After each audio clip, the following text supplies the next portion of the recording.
co-learning process. Today is a very important day. It is called Thai Puspam, Thai Pusa in Tamil Nadu. It's the full moon day. We hope that the full moon the rays of the moon would inspire us to continue to dedicate ourselves to the challenge of learning, including many difficult questions that are with us, with India, USA, Venezuela, Greenland, Denmark, and Tariff threat. We just had our union budget today. So it is a joy for us to be able to host this symposium on American attack on Venezuela and the tariff threats and the threats before humanity.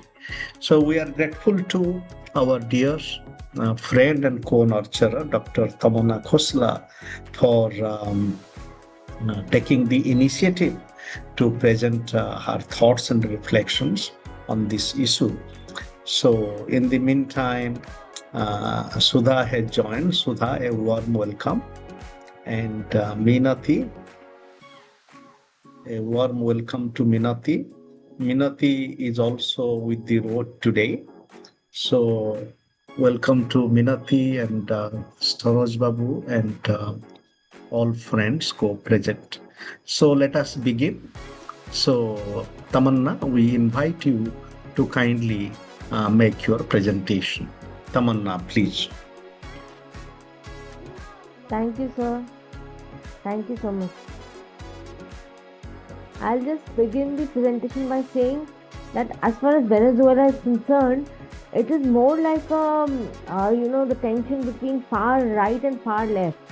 And obviously, normal people are also involved, people who are like free thinkers, etc. So, as a free thinker, I have my thoughts and I want to present them in front of a beautiful audience like yours.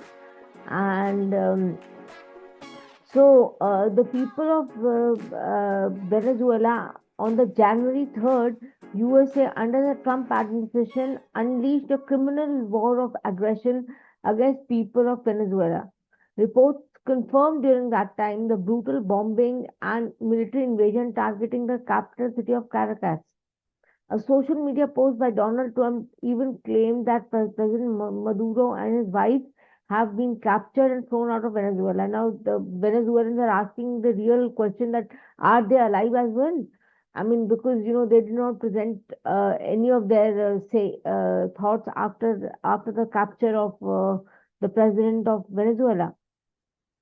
So the war is not against Venezuela, just against Venezuela, but an open threat against people in the region and across the world who try to determine their own future free from imperialist diktats.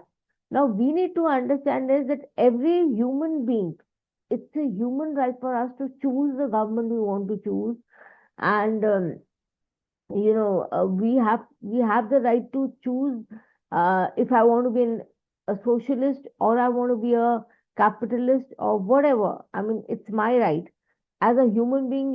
I mean, at least the libertarian government should acknowledge that, but that's been ignored by Mr. Trump majorly. The same lies used to justify the invasion of Iraq, the seizure of its oil, and devastation of its people are now recycled as so-called narco-terrorism to justify a regime change operation against President Maduro and plunder of Venezuela, a country with largest oil reserve in trillions. So it's basically a war on the oil reserves of Venezuela. Trump's war on the people of Venezuela aims to impose a US-backed colonial order. This is being viewed by it's been viewed by people of Venezuela as war against a colonial war against the people of Venezuela. The war is the latest chapter in the bloody history of US intervention across Latin America and the Caribbean, manipulating elections, overthrowing democratically elected governments, subjugating people's movement, unleashing bloodshed, and imposing destruction. From Guatemala to Chile, from Grenada to Panama, the US Monroe Doctrine which treats the Latin American region as its personal backyard and which Trump seeks to reinforce, has always meant the subjugation, exploitation, and repression, denying the peoples of the region their right to sovereignty and self determination. And that's happening by Americans. That's the shock because they take pride in being the oldest democracy. So how can they invade some other region? That's my personal perspective, and of many of the people from the left as well as many people from the right. The Ayn Rand Institute.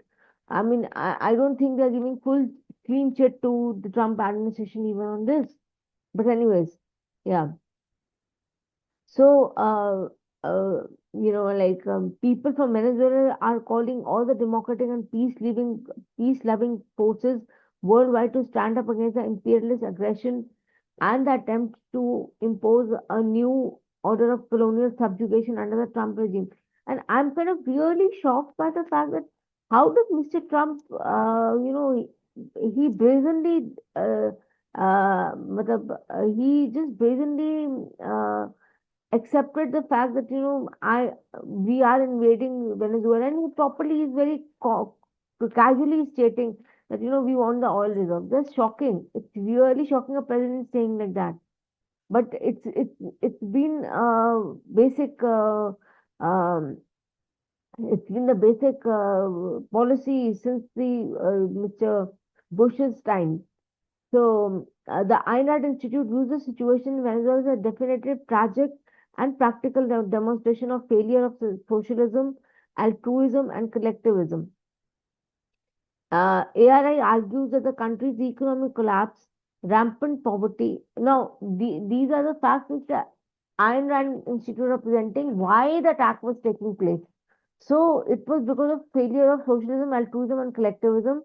ARI argues that the country's economic collapse, rampant poverty, and authoritarian crackdown under Nicolas Maduro are the natural, invariable results of violating individual rights and abandoning free marketed capitalism.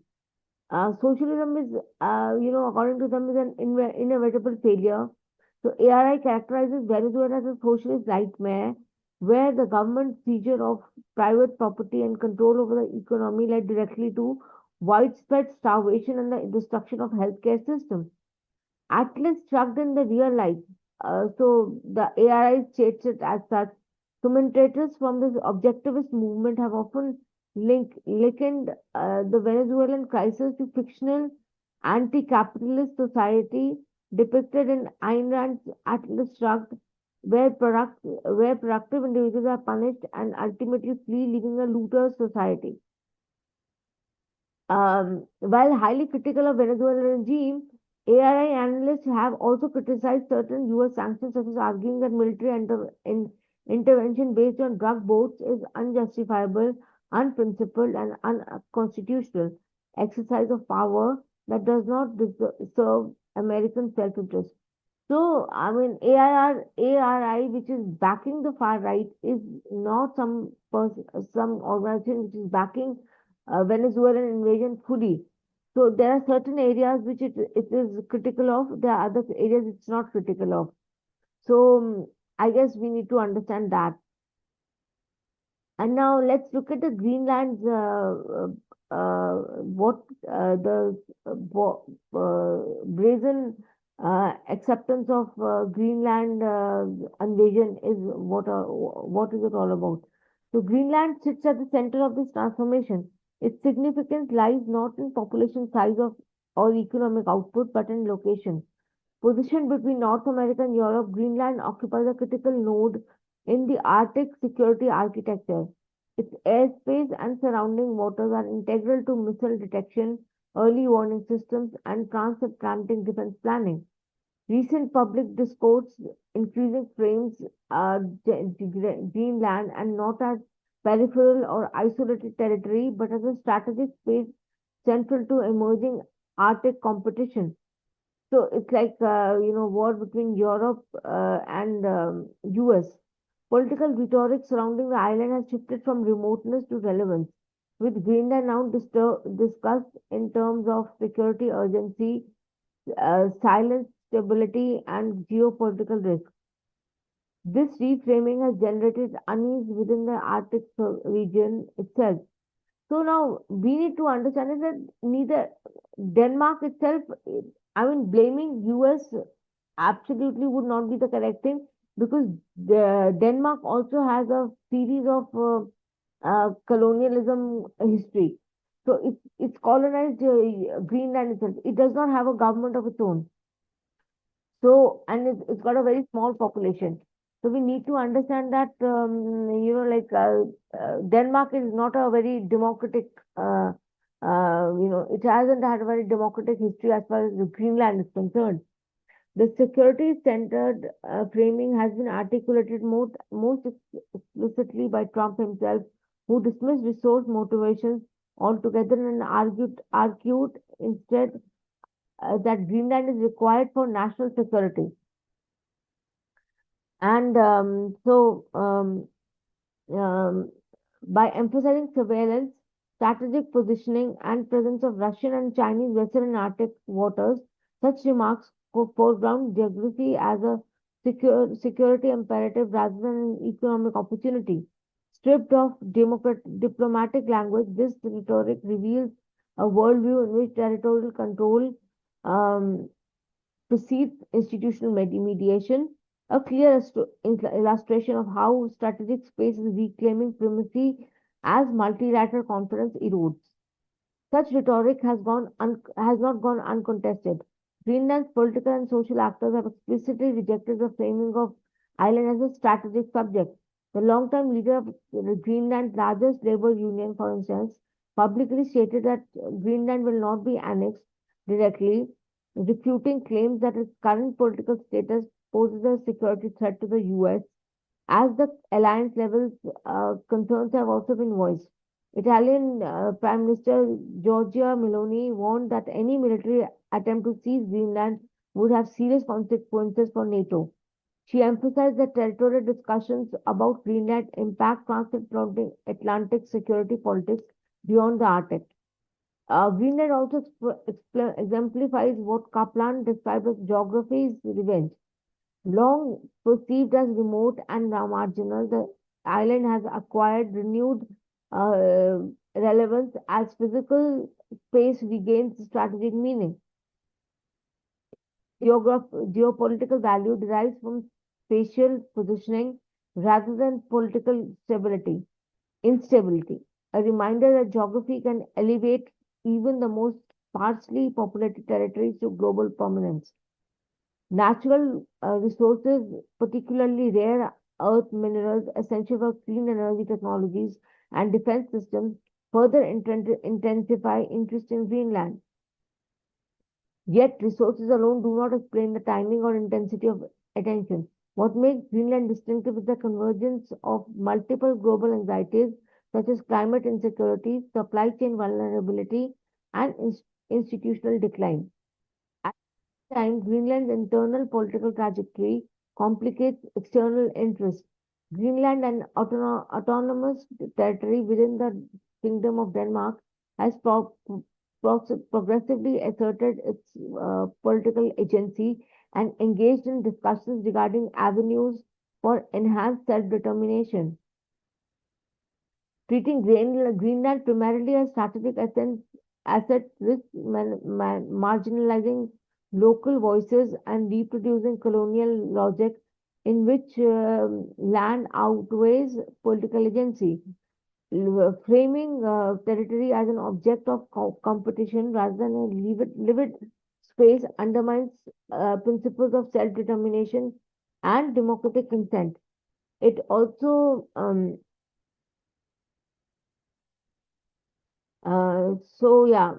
it also normalizes a vision of global politics in which power overrules law, where strategic interests are at stake. So, what we need to understand is that they are the government of USA is linked to both these areas, because of strategic interest. It is not just an interest for democratizing these regions. It's much more than that, and many of these countries are extremely selfish in their reign. And I guess people of the world are right in standing up against this particular aspect. I mean, I really love American democracy, etc., but that's not actually what's being seen happening in Greenland or Venezuela. So we need to understand that very well. And Greenland is not the next Venezuela. It's not a site of institutional collapse or humanitarian crisis. So why are you kind of trying to, capture Greenland? I mean, whether it was not a democracy, what is the reason you're giving? You're not giving any adequate reasons. And even if, for example, Venezuela, saying that it's not a democracy is not correct, because it's not correct to the people of Venezuela. What problem they are facing is unsurmountable. So we need to understand that. And now let's look at the tariff war. So tariff war is something which is being happening for quite some time. It's a kind of a revenge which the uh, government of USA has been practicing for quite certain many years. So during his second term as president of US, Donald Trump enacted a series of steep tariffs affecting nearly all goods imported into the country. From January to April 2025, the overall average effective US tariff rate rose from 2.5% to an estimated 27%, the highest level in over a century. Trump also declared unprecedented tariff authority under the International Emergency Economic Powers Act. On April 2, 2025, he invoked the law to impose reciprocal tariffs on imports from all countries not subject to other sanctions. So, so the 1990s and 2000s saw a dramatic expansion in global goods trade as improvements in communications and shipping technologies made global outsourcing more feasible, and trade deals reduced tariffs and other barriers to commerce. Although the aggregate gains to US were substantial, the benefits of globalization were unevenly distributed. High skilled workers generally preferred, while Americans with fewer skills and less geographical mobility struggled to adapt to rapid economic change. So, I mean, India too has been affected majorly, and it's being arm twisted for doing the same.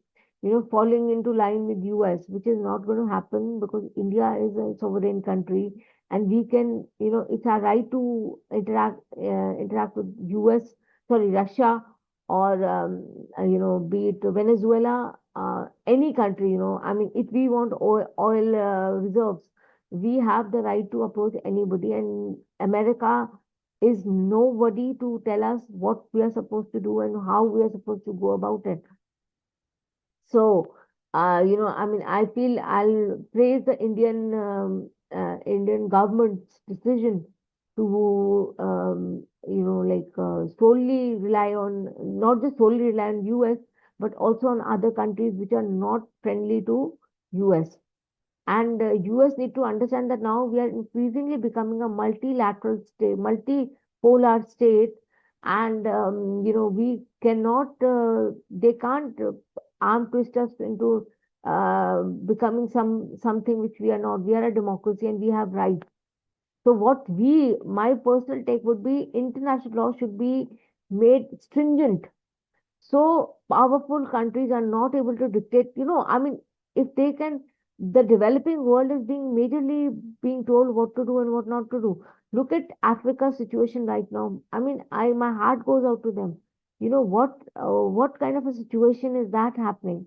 And I guess we need to understand that Africa also needs to, and Asia Pacific, for example. I mean, America finds out ways to influence these areas. So, I mean, I feel really proud that Indian government could take this stand. And I would prefer every country in the world to take such a stand and make such forums whereby people of the world, I mean, nothing to say against America, but probably because, They're the world's powerful and the richest, one of the richest countries. So, they have that kind of thing. But we are also rising, we are among the first fifth and first fifth GDPs in the world. So, I mean, now India has to take a stand and, and India is behind the government of India for doing so. So, yeah, I think I'll stop here and let Mr. Mohapatra do the rest of the speech. Thank you.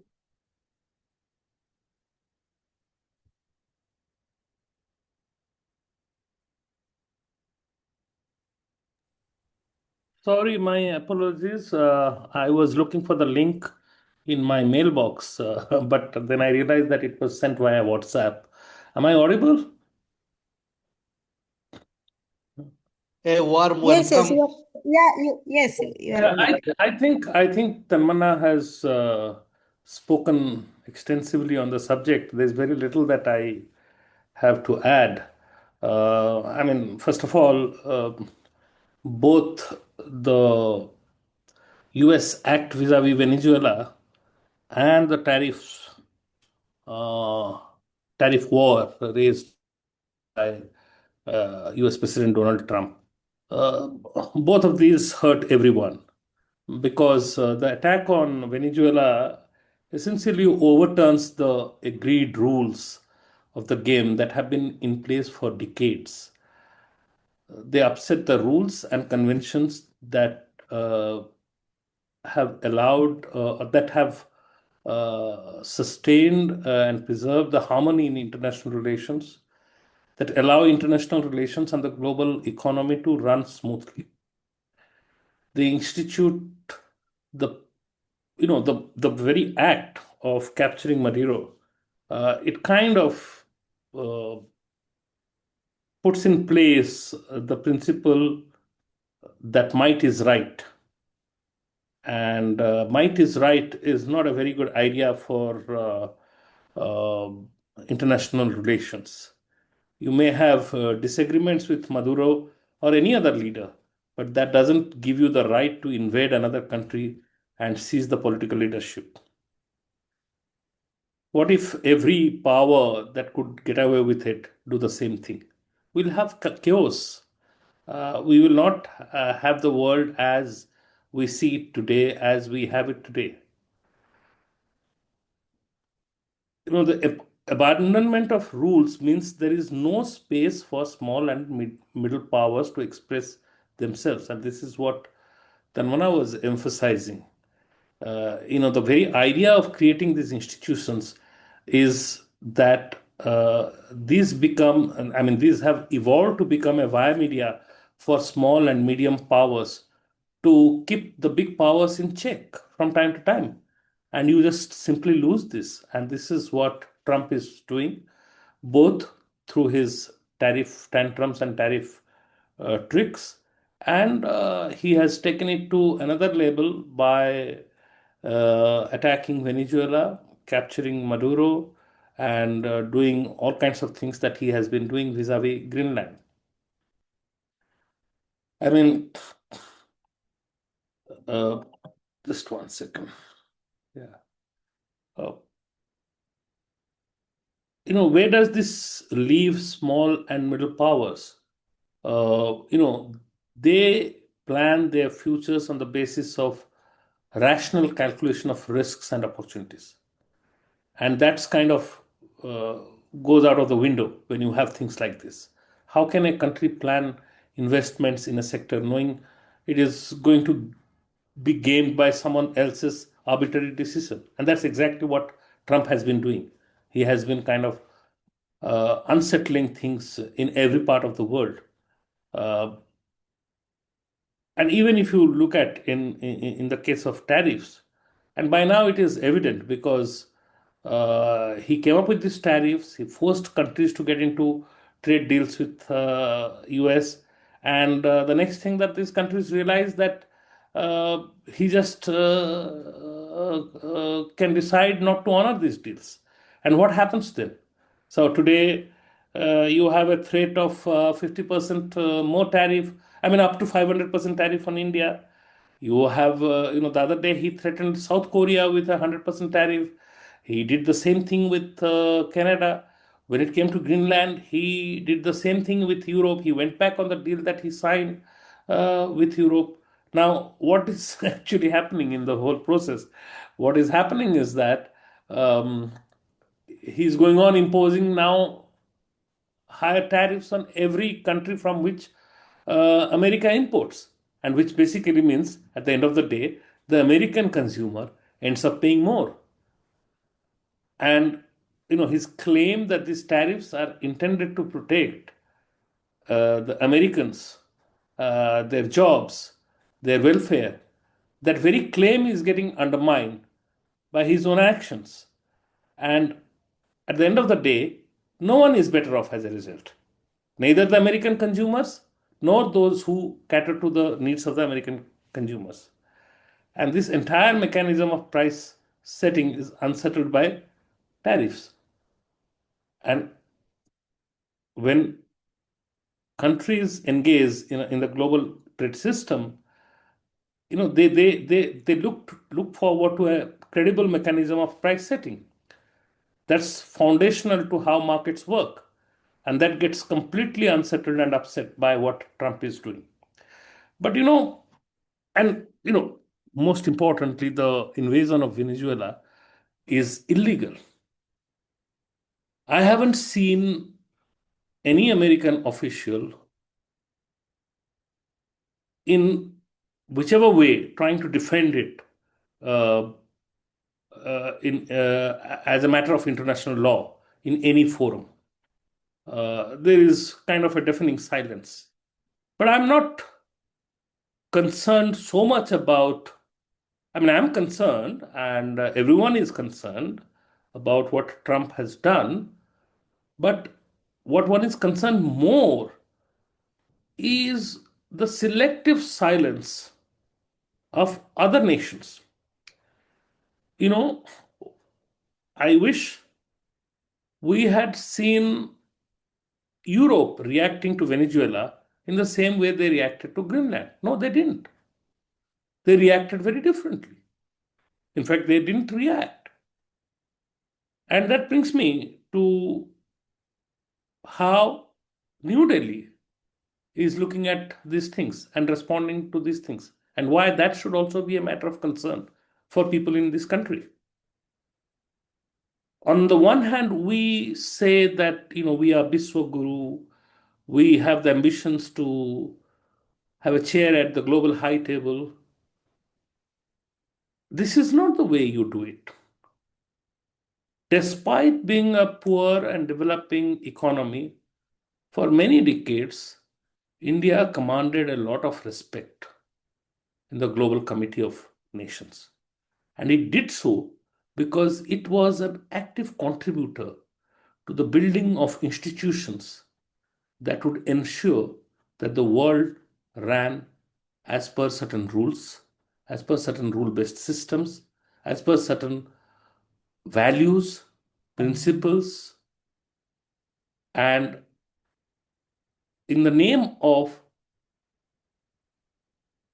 striking strategic ties, we have deviated from that course. And we don't even realize that we ourselves have come to be victims of that. When something today happens with us, we don't get any country in the world to come out in our defense.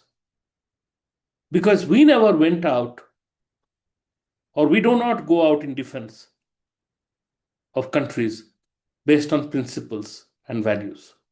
And that's the sad state of affairs. So, what Trump did is definitely a matter of concern, but how the world has reacted to it is a matter of even bigger concern. And for us in India, how New Delhi has responded is even a bigger concern. That's where I would end. Thank you. And today is a budget day. I'm an economic journalist, so I hop from one studio to another. And I had requested, I could not say no to Anant Bhai, who is a very old friend, but I had said that I would not be able to take out more than half hour, and it's 9:30. uh, my other colleagues are waiting for me. I have to join their channel. I apologize. I'm sorry. I will have to leave. But I think Tanmana, with the expansive manner in which she has dealt with the topic, will be there to answer all your questions. Thank you very much. Thank you, sir. Thank you. Thank you so much, Rajesh Bhai. And we will meet again soon. Thank Thank you. Thank you. Thank you, Tamanna. Now let us have discussion. Minati, I request you to co-nurture this, host the discussion, please.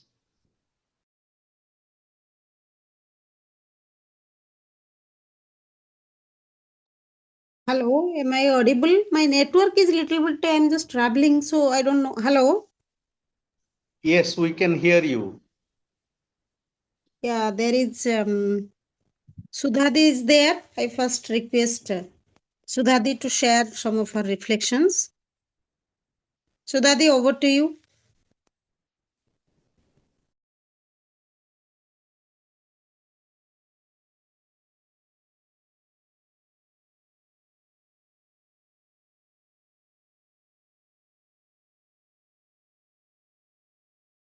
Taking some time, then I can invite Professor Ganluigi for sharing a reflection. Okay, she's back now. Uh, Miniti, please let others speak first. Just there is some problem here. I'll join. I'll be there. Okay. Okay. Yeah. So Professor Ganluigi, please. Well, thank you very much. It was very interesting. The subject, I hope I am audible because I do not know whether my computer is functioning well enough. I'm audible. I do not know. Am I audible? Yes, you are Yes. audible. Thank you. Thank you. Yes. Thank you. No, thank you very much. I was taking a little bit notice because I was trying myself to write some notes at least. Well, of course, the subjects are so rich, so complex that it is difficult for me to say something in few words also, and it is really very complex also.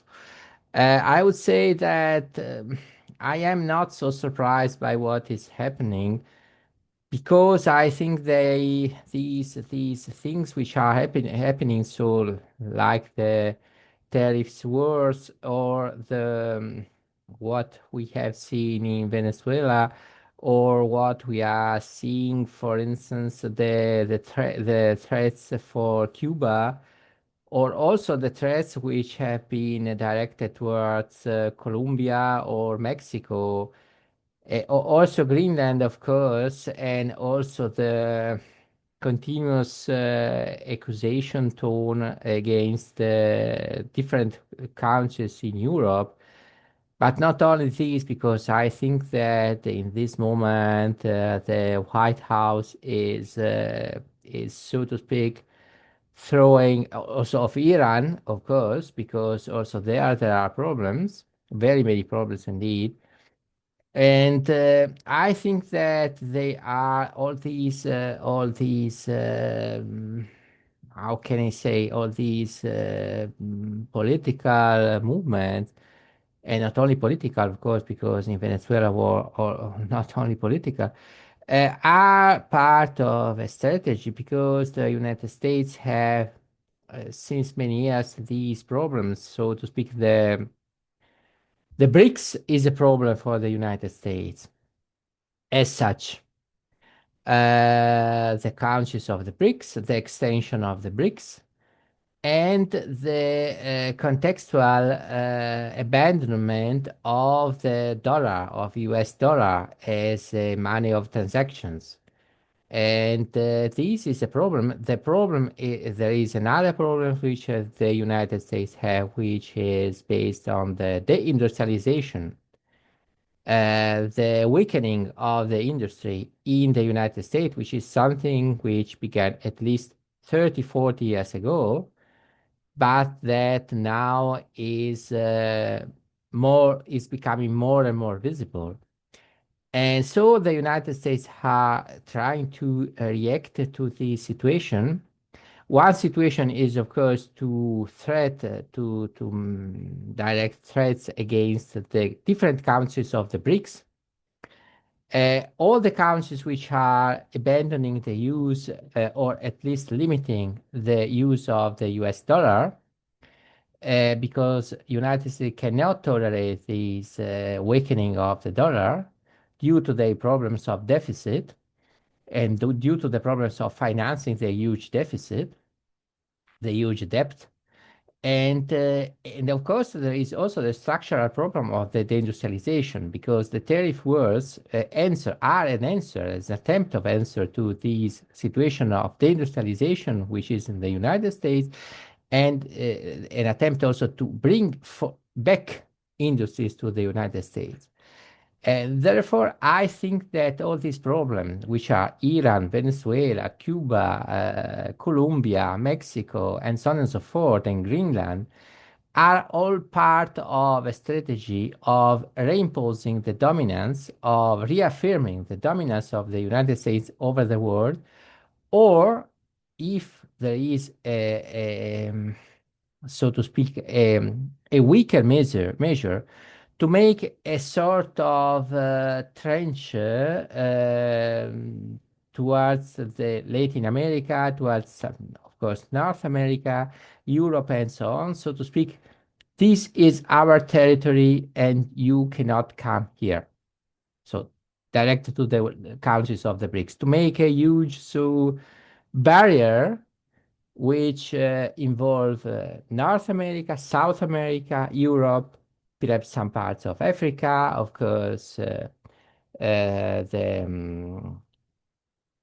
countries of Israel or Palestine, and to make through this barrier, so a sort of field, isolated field in which the new countries of the BRICS and the sphere of influence of the BRICS, which is getting getting stronger and stronger, cannot enter.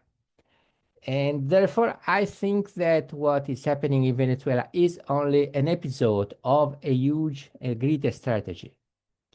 And it does not surprise me what happened. Of course, it is not so pleasant. It is far from pleasant at all, of course.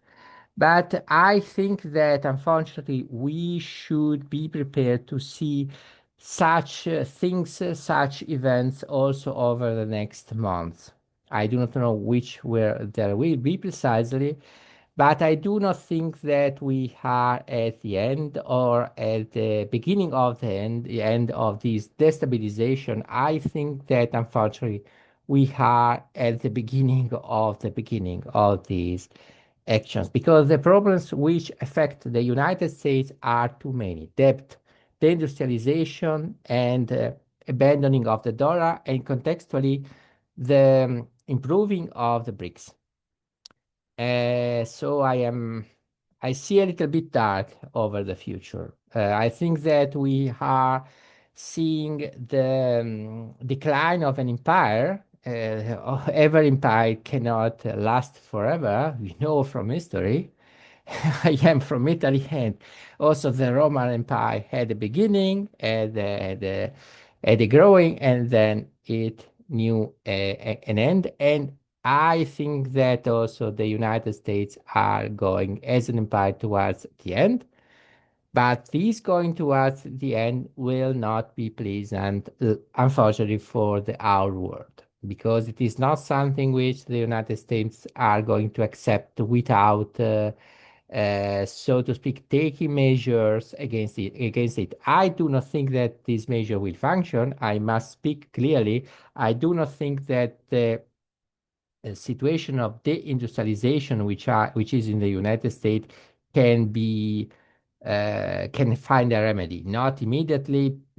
There should be a huge modification of the US economy, but it is not something which you can bring about in 1 month, 2 months, 1 year. It is a process which probably will ask for 1 century or so more. But the problem is that the politicians in the United States want to react to the situation, independently, in my opinion, whether they are Trumpists, whether they are Republicans, or whether they are Democrats.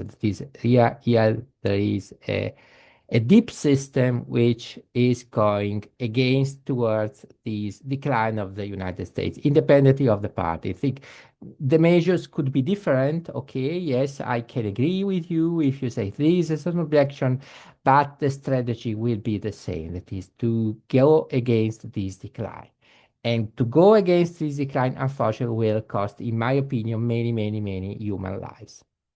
This is my evaluation of the situation. I hope I am wrong, but I must say I do not think that I am wrong, unfortunately.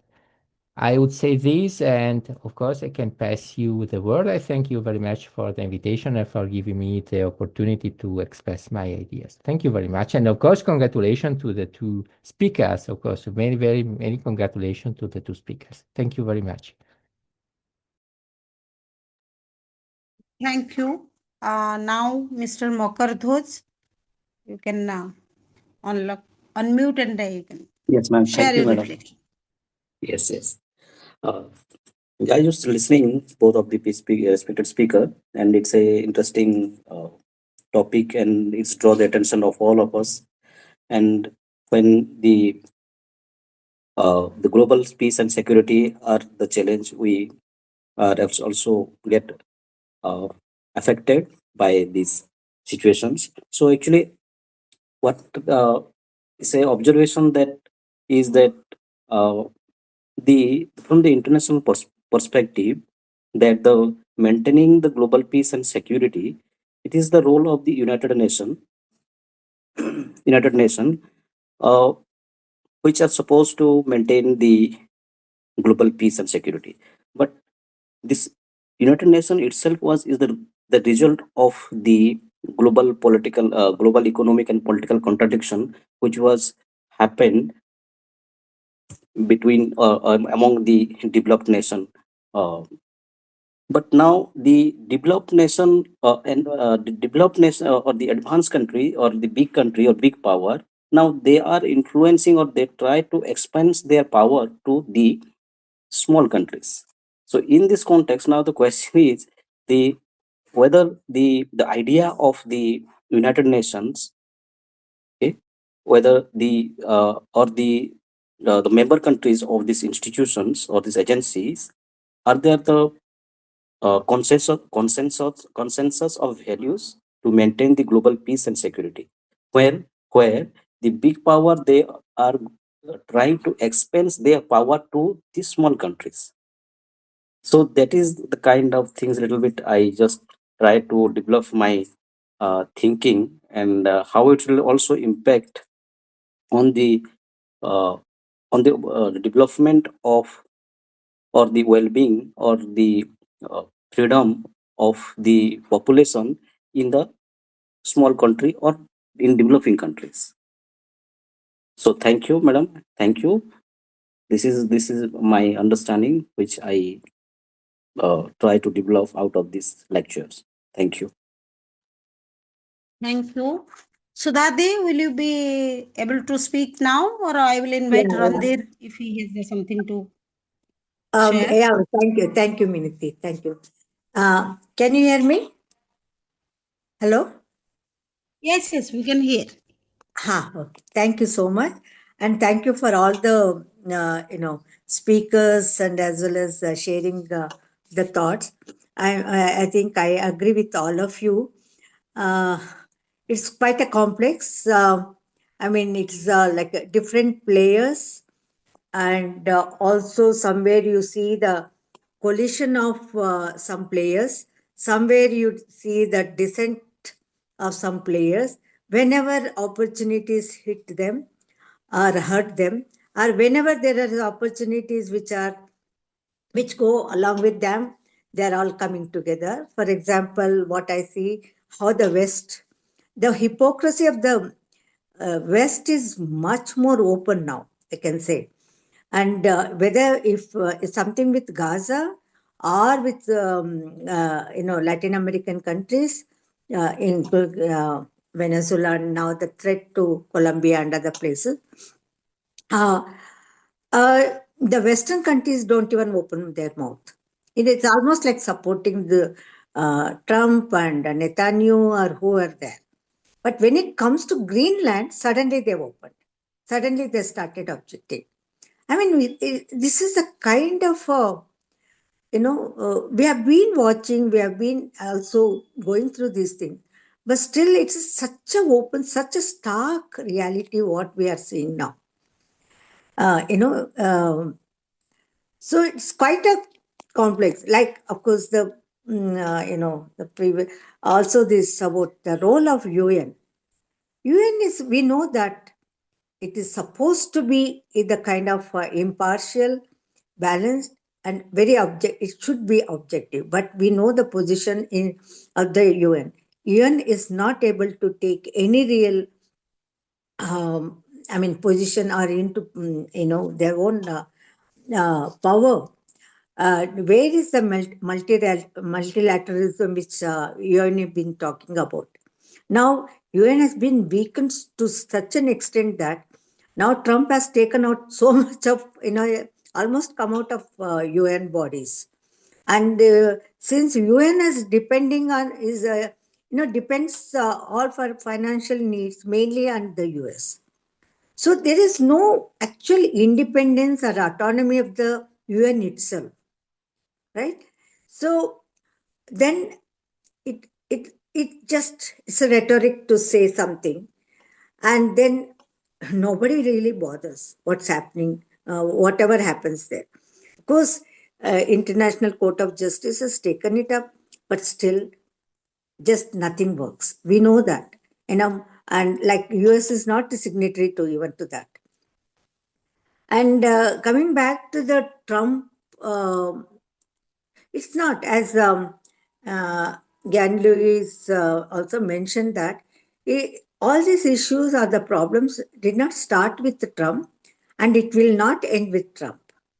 It's been there for a very, very long time. The policies of the US, like an empire, and we know that from the Monroe Doctrine also. Recently, again, this Trump has brought out another doctrine.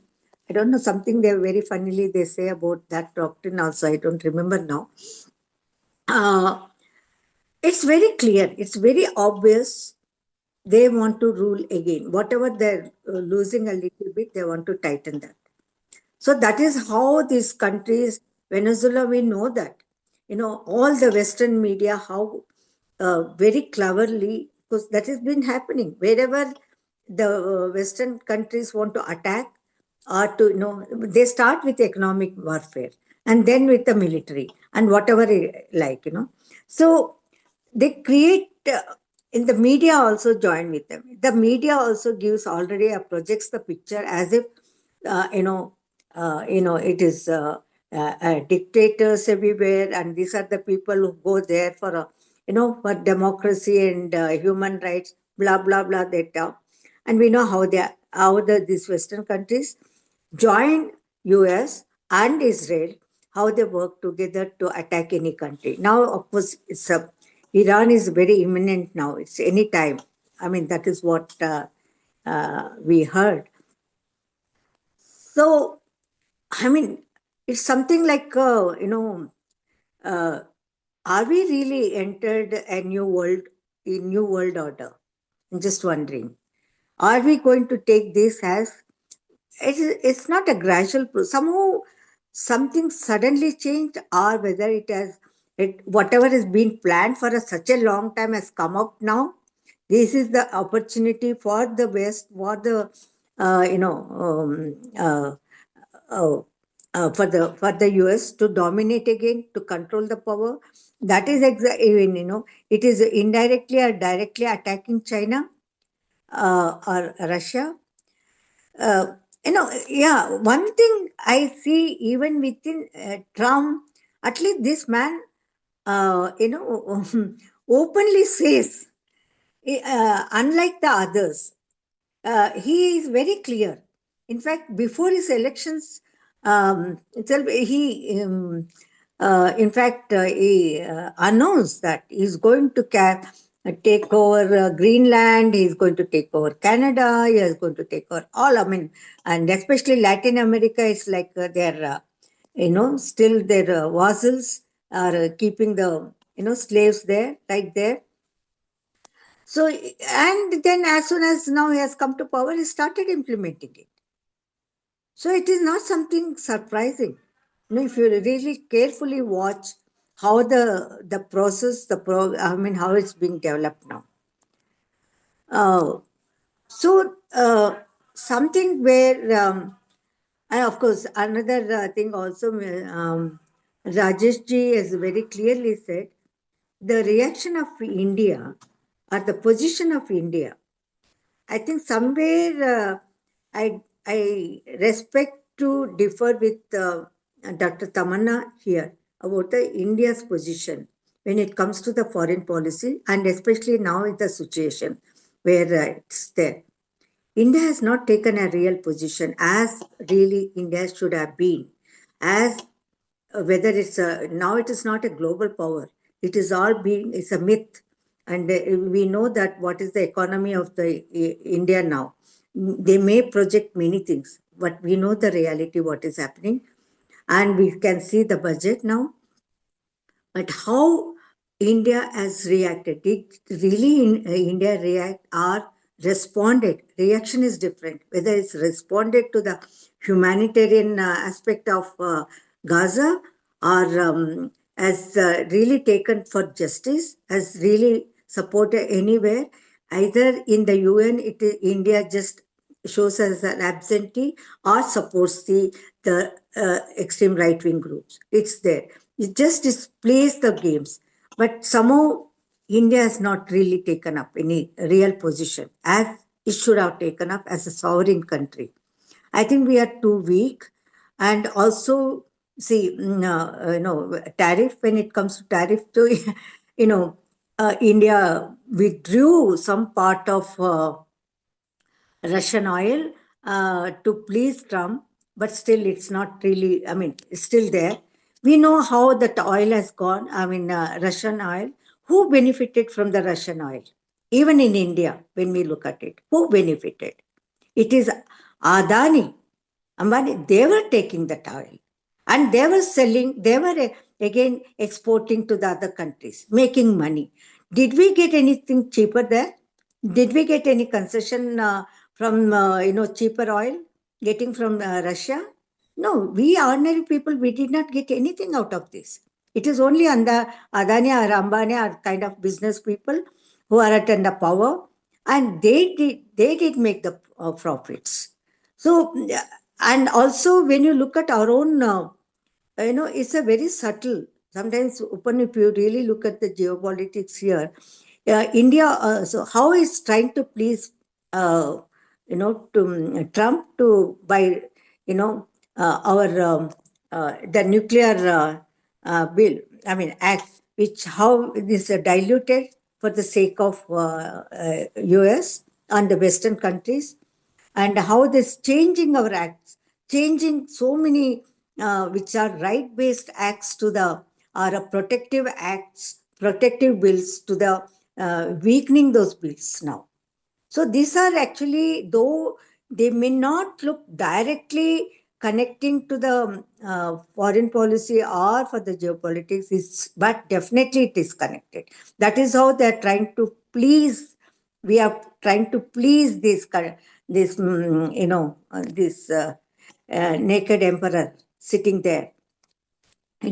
So it's very complex, and how we people, we can analyze all these things, but where is our power? How to get, how to respond to this situation? And because of media also confuses us, and also like, sometimes in the name of patriotism or in the name of nationalism, we are really, it's a kind of situation we are into. I'm sure we need to somehow go ahead and see it's not one individual capacity, but somehow at least we need to discuss, we need to understand the realities. As Gianluigi mentioned that how Roman Empire fell down. It is similarly whether this US also is coming to, I don't know whether it's coming to end. I'm not an expert on that, but still we could see very clearly how they are moving fast, dismantling BRICS, dismantling, and weakening other countries. And already Venezuela, what I heard is that the what the present president, I mean, powers, they are already taken over and they're given to the, oil and gas has been given to the US companies. And the present acting government doesn't have any powers. So this is what exactly they wanted and how they are trying to weaken. And Israel has a lot of, Israel has hand. Israel is controlling the US. Now we know that we also have to need to mention about the Epstein files, what is going on. How Trump and a lot of politicians, I don't know, it has come to even India, they're naming our own people also. So, it's whether it's a blackmailing working, it's somewhere, it's a non-governmental, not the state, but the deep state, which is not connected directly to any particular party or particular system, but they have their own ideology, how to control the entire system and the world. And, in all respects, even to control the UN and control the countries. So this is the domination of the power, but how to power of, how to bring that power of, compassion and the justice and to back, I don't know. I'm sorry, I'm just sharing my views. Thank you so much. Thank you, Sudhadi. Next, I see Mr. Ansuman. May I request you to unmute yourself and share your views?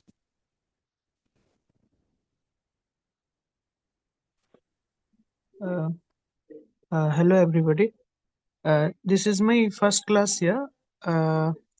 I'm doing my post graduation, and I was just curious to know about the topics that you are being discussed right now. As far as I know that the world order in today's time and geopolitics, it's all changing, and how Trump have annexed Venezuela and trying to take away all the resources present in the Greenland, uh, and all other things happening at the same time. So I was just listening and trying to understand on on my intelligence. That's what I can say right now. Thank you. Yeah, thank you. Ananta bhai, you have anything to say? So I just wanted to, few queries and just share my views. Yes, thank you, Minati. Now, it has been many-sided conversations. Now, one thing what Gianluigi is saying, and what is the reality is that it is not really surprised. It is not surprising, and it is not just with Trump. And therefore, the deep state, the deep aggressive imperialist state apparatus that evolved after Second World War, and the kidnapping of Maduro and with his wife in bed must be understood in the context of the way Allende, Salvador Allende in Chile. He was murdered in daylight. He was speaking and he was assassinated. So this is the long durée of assassination in which American power is involved. And because this invasion of Venezuela just didn't happen in that 2 nights, and all this is going on, and everybody was keeping silent except Mexico. So this is number one. Secondly, far more dangerous is, I remember an analogy uh, in Foreign Affairs, which is one of the important journals of US foreign policy establishment. Uh, there was a very important article around 2000, and it was the entitled How the Successor to Yeltsin Would Be Worse Than Yeltsin.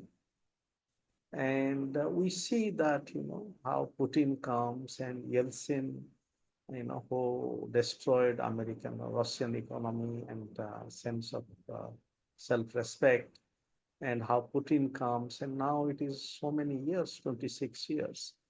And what is more frightening, if the successor to Trump becomes worse than Trump.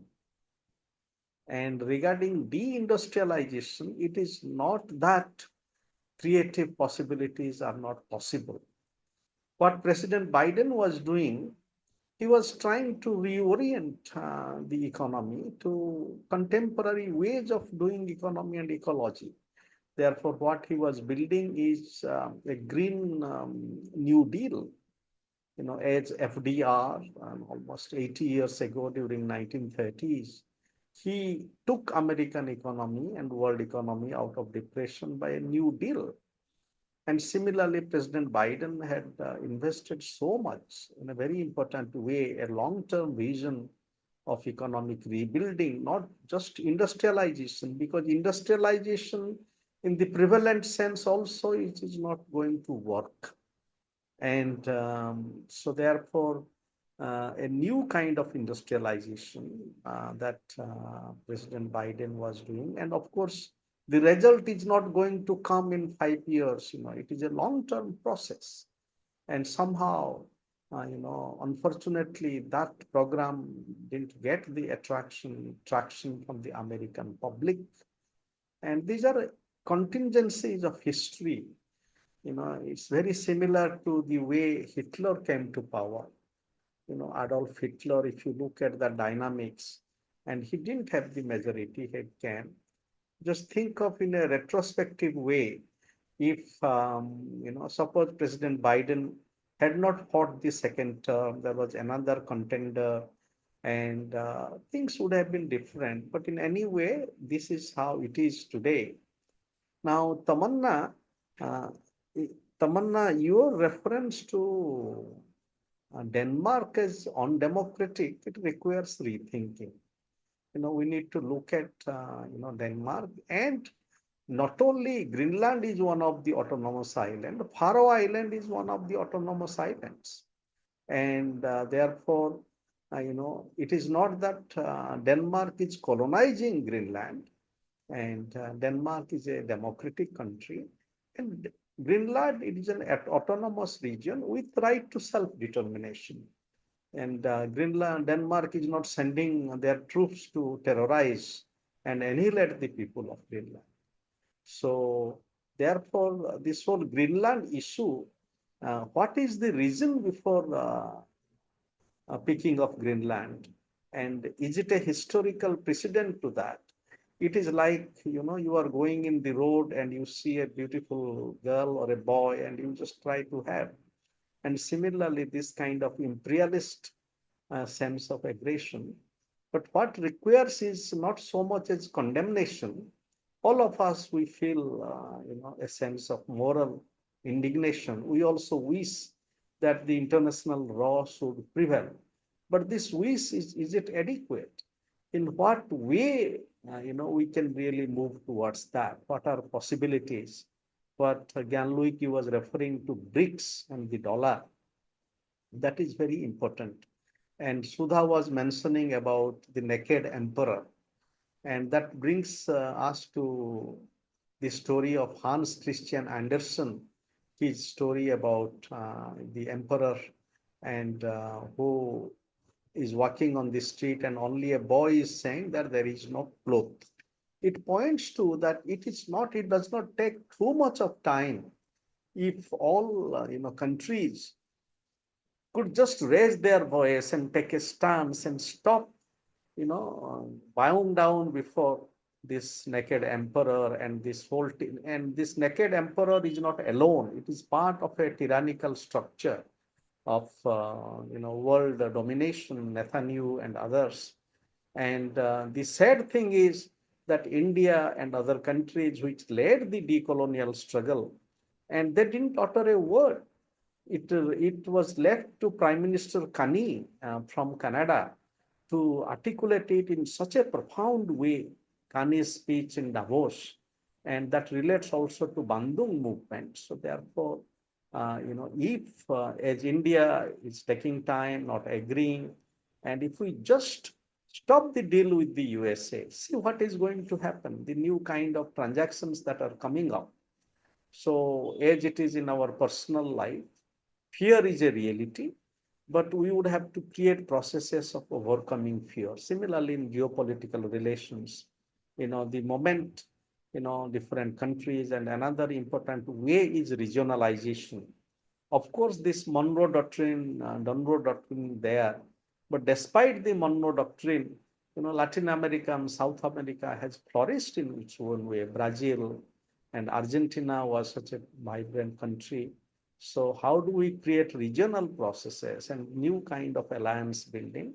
So BRICS, in a way, why Trump is threatening BRICS? Because BRICS is really a very important regional global formation today.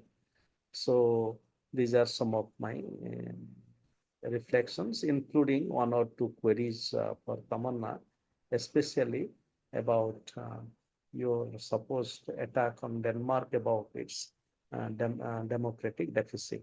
Thank you. Thank you, Ananta bhai. I myself is also, very much, I'm enriched by these discussions and inputs from the speakers and from the discussants and from the participants. I am not a political science or economic expert. Whenever this war and, all these type of things happen, am I audible? Yes. Hello? Am I? Yeah. Yes, Minati. Yeah. Yeah. So whenever it happens, no, I don't know. It is by default. I always look at those things, into that humanitarian side of that and social impact and the psychological impact of what happens and why it happens. I mean, if you look at the history, even for that, these all these sacred texts also means war was always there. I mean, I can tell in a short form, it starts with ego, ends up with destruction, and maybe, again reconstruction, and the cycle continues. You find that type of people in every era. Like in that, I was just thinking, that they call it, the prisoner's dilemma. Like both nations work on their self-interest, and it leaves both of them into the wars of. I mean, we need to find solutions to those type of things. I mean, like that, how to protect everybody's self-interest and without getting into much into things. I mean, maybe I may be sounding a little bit philosophical, but this is what actually, these are the queries I am always attracted to. So I thought I will share these things. Like this protectionism versus this nationalism, like which one is you have to do, like before it is from cooperative diplomacy to it is now turning into the coercive leverage, like Sudhati was telling, economic power is the primary instrument to the foreign policy. Then it comes to threatening, then that is direct war, then nuclear war, that I mean it continues. So I had a very different type of query. How do these tariffs affect the intellectual properties? So if anyone can answer, I don't know that mandatory diversification of capital or something. I thought that Mr. Rajesh is there. He is the economic expert. So probably he will be anyway. Means anybody can answer. It is not particularly for a Tamanna or for this thing Ananta or anybody can answer. This was my query. Thank you. Tamanna, please, you can keep your reflections or whatever queries and feedback you got. Tamanna, over to you. Yeah, thank you. Thank you so much. Okay, some of the queries are like really nice. I mean, let me just reflect on that. I mean, I'm just thinking out loud. I mean, you people are like, I mean, all of you are like brilliant people, and you can give back to the understanding. It's like a mutual thing. We are just talking about things and getting enriched in the process. So, firstly, what my reflection would be that we need a much stronger and ethical UN. Now, I can't say that we need another body because another body would be like based on similar concerns, like League of Nations, for example. So we need to have a more stringent regulations by UN, and foreign policy of the world countries, especially the first world countries, need to reflect on this particular thing, that how democratization has to take place and how they should encourage international law to take its place. And that is what I would like to say. And I'm writing on it basically. How to make international law relevant. How, because right now we say that there is no international law. It's also a law of jungles, or it's the developed country which is developed countries which are making these laws. So we need to have all countries to be partners in this particular process. So be it Africa, be it South Asia, be it Asia Pacific, be it Middle East, we all need to come together to build a world which is which is same. There is a I mean, to the problems which we face in the world, we need voices from everywhere, and nobody should be able to dominate other countries. I mean, especially in Africa, if you see US and European countries, domination is amazing. And now Russia and China have also joined the race. So I guess democratic developing countries, I mean, India, for example, I mean, I'll speak about what Sudhaji said, that India's position was not, I mean, they didn't speak. But what I see is that, I mean, I have a feeling that, India did not have much to say, but whatever in the limited way they could, they tried to do it. And as far as Pakistan is concerned, they themselves said, we should be like India. So I'm only speaking on those lines. I'm not saying that Mr. Modi has done everything, and he should have this. So I mean, I'm not trying to say that at all, Sudhaji. I understand your critique and what you're trying to say, and I completely agree. But whatever in the limited way, I mean, I'm sure we have a similar foreign policy since the 50s, during the time of Nehruji, and I'm sure Nehruji would have been a better person to do this, but it's not our choice. So I guess Mr. Modi is somebody who is calling the shots right now. So yeah. Secondly, like uh, uh, Denmark, for example, I mean, sir was saying that, like Denmark is a democratic country. I understand that by all means, sir. But what has been happening in Denmark is forced sterilization in the 18th. So, I mean, what kind of a democracy is it? They are all sham democracies. When it comes to other countries and the capturing of other countries, they forget democracy. So, I personally feel that, like this should really happen. And Minoti, IPR is something which is relevant worldwide, and it's as far as the developing world is concerned, their work is being stolen, and many of these things are happening right now. So we need to come together against IPR theft, and so yeah, thank you. Yeah, thank you, Tamanna. Ananta bhai, please, if you like to say.